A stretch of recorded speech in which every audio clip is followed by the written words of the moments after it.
Então agora vamos junto. Ó, há um minuto atrás, eu tinha lido com você o princípio da isonomia, mas no aspecto jurídico, equiparando a empresa a empresa, ou seja, a empresa na sua constituição jurídica.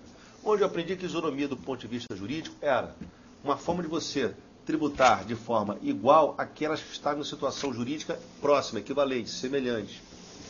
Aqui eu estou lendo isonomia do ponto de vista socioeconômico, é diferente. Quem tem situação socioeconômica semelhante, eu tributo de forma idêntica. Quem está em situação jurídica, quem está em situação socioeconômica não semelhante, quer dizer, totalmente desigual, eu tributo de forma desigual. Como? Como é que eu tributo de forma desigual aqueles que estão em situação socioeconômica não equivalente? Concedendo isenção para quem precisa, concedendo incentivo fiscal, concedendo benefício fiscal. Então, a isonomia do ponto de vista socioeconômico, vou frisar, é um instrumento de justiça social. E se realiza como? Através da tributação em razão da capacidade contributiva de cada um. Se realiza pela tributação em razão da capacidade contributiva. E o instrumento é a concessão de isenções, incentivos e benefícios fiscais. O instrumento é a concessão de isenções, incentivos e benefícios fiscais. E o objetivo desse princípio é a justiça social. Ponto. Só que tem um problema. O Supremo, ele acha que esse princípio da isonomia do ponto de vista socioeconômico, ele se confunde, então, portanto, para o Supremo, com o princípio da capacidade contributiva.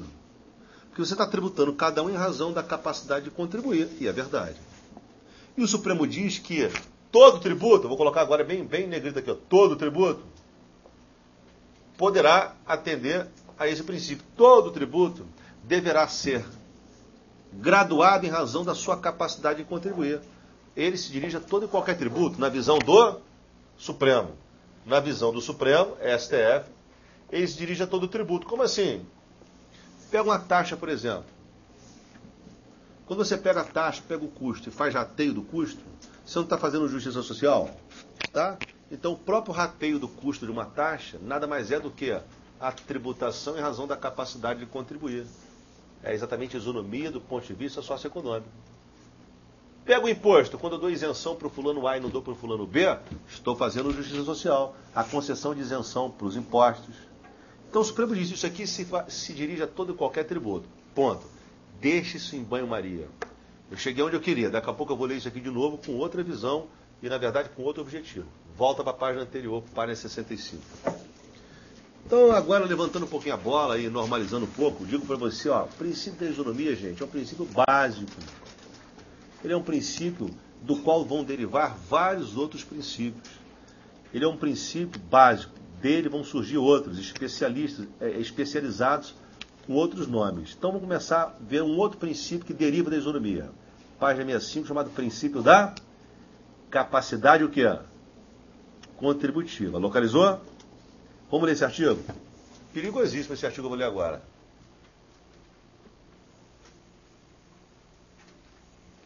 Cento e 145, parágrafo 1º. Vamos lá. Sempre que possível, os impostos serão pessoais e serão graduados em função da capacidade contributiva. Sempre que possível, os impostos serão pessoais, vou ler de novo, e graduados segundo a capacidade econômica do contribuinte. Ó, sempre que possível, artigo 145, parágrafo 1º. Sempre que possível,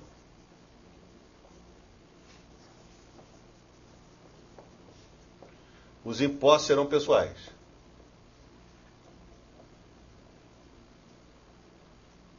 Barra. Outro lado. E serão impostos. Serão graduados em função da capacidade econômica. Bom, para começar,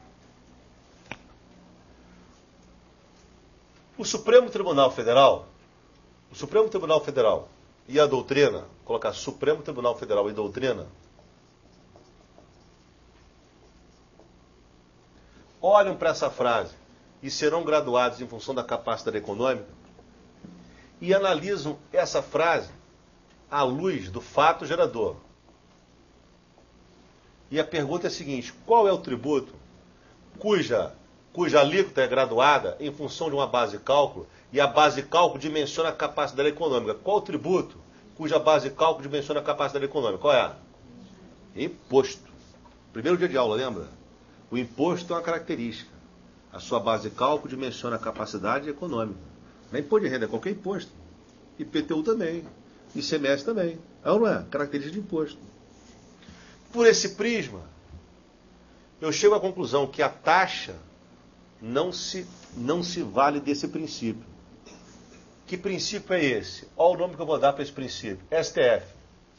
Analisando o fato gerador. Princípio da capacidade econômica. Esse é o princípio da capacidade econômica. Princípio.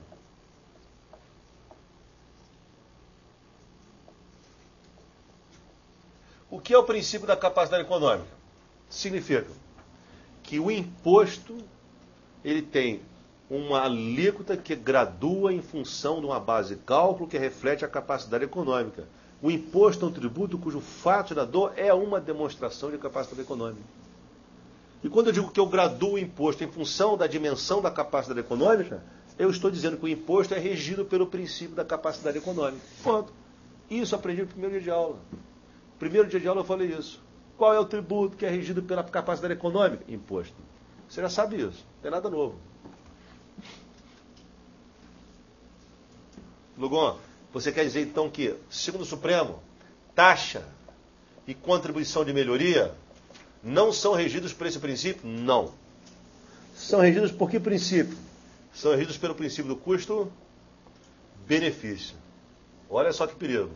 Por quê? Porque o fato gerador da taxa não é demonstração de capacidade econômica. É o quê? A atividade estatal. E se o fato gerador da taxa e da contribuição de melhoria é uma atividade estatal, cada um paga em função do uso que faz da atividade estatal. Cada um paga em função do uso. Ó. Cada um paga em função do uso da atividade estatal. Daí o nome, ó, o princípio do custo versus benefício. Cada um paga em função do benefício que aufere em razão daquele custo que gerou a atividade estatal. Pergunta número 1 de prova. Qual é o tributo regido pelo princípio da capacidade econômica? Imposto. Taxa é regida pela capacidade econômica? Não.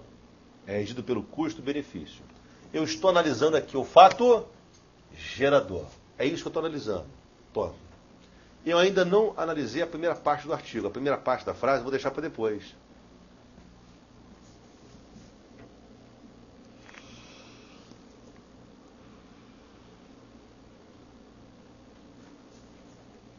Deixa eu voltar a ler o artigo 145, parágrafo 1º. Na verdade, não tem nada de difícil, não. Só tem que saber o caminho das pedras aí, como chegar na provinha. Porque a provinha vai fazer uma questão que vai derrubar o aluno, porque é mal feita a questão. Aí vai chegar lá. Mas vou ler o artigo de novo, porque eu quero dar uma lidinha na primeira parte do texto. Ó, sempre que possível, os impostos serão pessoais. Barra. Essa primeira parte significa o quê? Norma programática. Quer dizer o seguinte, olha, sempre que a estrutura permitir, que se crie imposto pessoal. Sempre que a estrutura permitir, que se crie imposto pessoal. Pergunta de prova, os impostos serão sempre pessoais? Não, sempre que possível. Norma programática, sempre que possível. A primeira parte é a característica do imposto de pessoalidade, ou seja, é o princípio da personificação dos impostos. A primeira parte refere-se à personificação dos impostos, mas isso é norma programática. Aliás, longe de ser alcançada. Por quê? Porque 99% dos impostos são reais. É ou não é? ela está longe de ser cumprida, né? Perguntado para o Supremo, caiu na prova de exato. O que significa a expressão sempre que possível? Pô, demais, né? O Supremo respondeu, sempre que possível significa sempre que a estrutura permitir. Prova de exato lá de 1991, 89. O nego nem faz mais essas provinhas, mas tão antiga que é. De vez em quando eu coloco uma questão dessa antiga. Mas quem acompanha a evolução das provinhas vai pegando o fio da meada ao longo do tempo e vai acompanhando a mudança, né? De novo, faz a pergunta. O que significa a expressão sempre que possível os hipóteses não pessoais? Resposta. Sempre que a estrutura permitir. Sempre que a estrutura permitir quer dizer norma programática.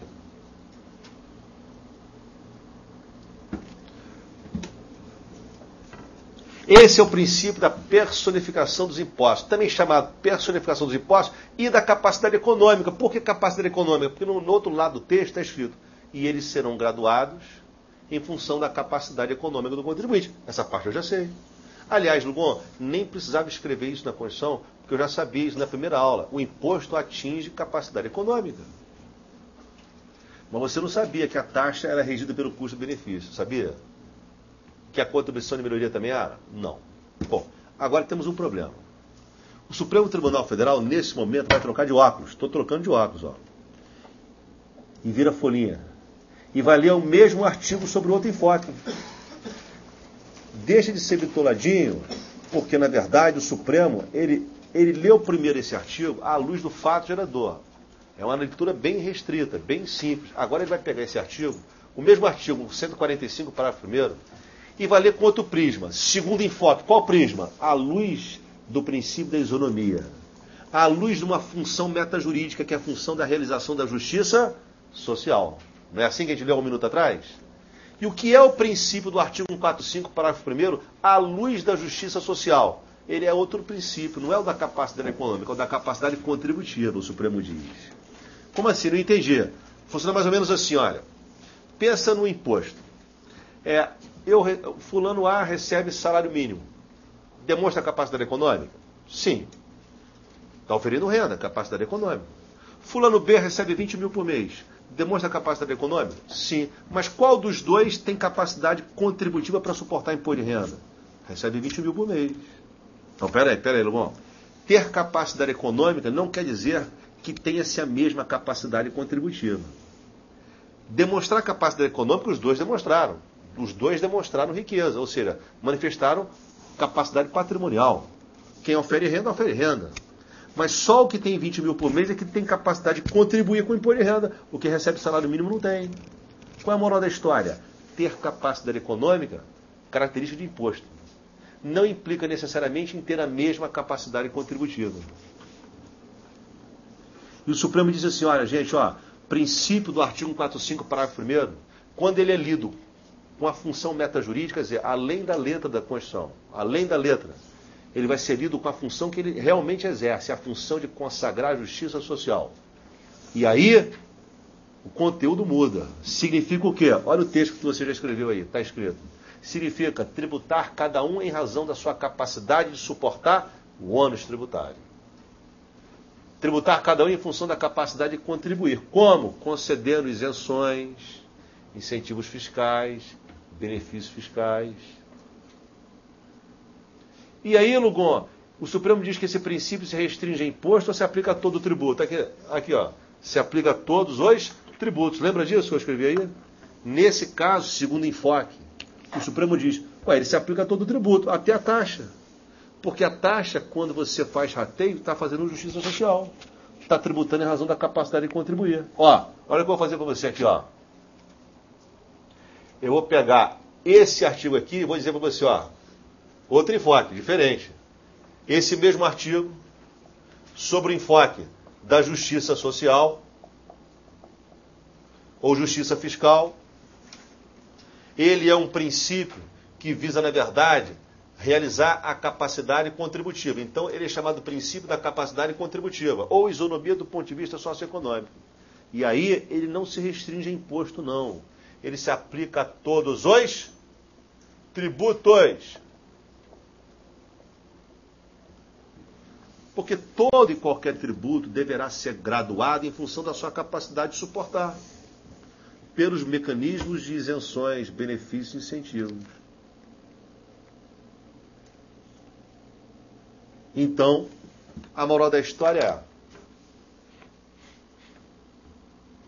se eu falo para você, artigo 145, parágrafo 1º, analisando o fato gerador, imposto é graduado em razão da capacidade econômica. Analisando o fato gerador, esse é o princípio da capacidade econômica. Mas se eu quero analisar esse princípio à luz da justiça social que ele exerce, chama-se princípio da capacidade contributiva. Lugon, como é que poderia cair na minha prova de uma forma perfeita? E deixa por último a forma imperfeita. Uma forma perfeita cairia assim, olha: segundo a doutrina, ou segundo o Supremo, analisando o imposto, qual é o tributo que é regido pelo princípio da capacidade econômica? Segundo a doutrina ou o Supremo, qual é o tributo que é regido pelo princípio da capacidade econômica? Tributo ou imposto? Qualquer tributo ou só imposto? À luz da doutrina e do Supremo, qual é o tributo que é regido pelo princípio da capacidade econômica? Qual é? Imposto. E capacidade econômica é a leitura desse artigo à luz do fato gerador. É uma leitura restrita. Não é isso? Capacidade econômica é você ler esse artigo de forma restrita, à luz do fato gerador. Perguntar agora diferente. Segundo o Supremo, qual é o tributo, aqui embaixo agora, segundo enfoque, qual é o tributo regido pelo princípio da capacidade contributiva? Qual é? Só imposto ou todos os tributos? Todos os tributos. Ponto.